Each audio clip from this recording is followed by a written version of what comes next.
महादेव की परीक्षा। गांव के किनारे एक घना जंगल था जिसके बीचों बीच एक पुराना शिव मंदिर स्थित था। कहते हैं कि वहां जो भी सच्चे मन से भोलेनाथ की आराधना करता उसकी हर मनोकामना पूरी होती। इस बार भी शिवरात्रि के अवसर पर गांव वाले रात भर जागरण और भजन कीर्तन करने वाले थे। इसी गांव में अजय नाम का एक गरीब लड़का रहता था। उसके माता पिता नहीं थे और वह छोटी मोटी मजदूरी करके अपना गुजारा करता था। अजय बचपन से ही भोलेनाथ का बड़ा भक्त था, लेकिन इस बार उसकी परीक्षा होने वाली थी। शिवरात्रि की रात जब सभी गांव वाले मंदिर में पूजा की तैयारी कर रहे थे, अजय भी वहां जाने के लिए निकला।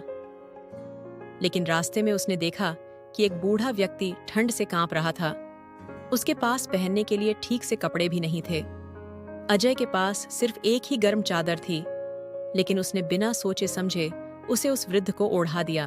अजय जैसे ही आगे बढ़ा, उसे रास्ते में एक भूखी गाय दिखी।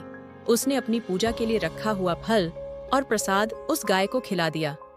अब उसके पास न चादर थी न प्रसाद, फिर भी वह शिव मंदिर पहुंचा और भोलेनाथ के सामने हाथ जोड़कर बैठ गया।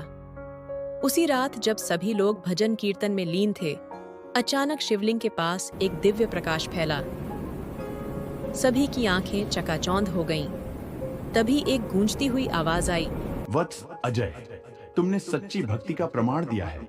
तुमने मेरी पूजा करने के लिए किसी मूर्ति की आवश्यकता नहीं समझी, बल्कि मेरी सजीव प्रतिमाओं की सेवा की।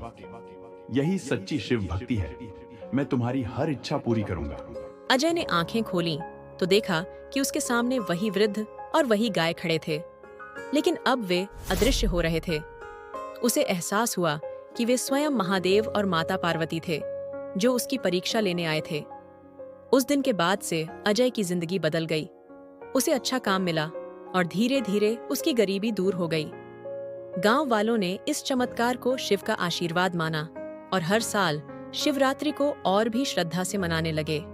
शिक्षा: सच्ची भक्ति केवल मंदिरों में पूजा करने से नहीं होती, बल्कि जरूरतमंदों की सेवा करने में ही भगवान का वास होता है।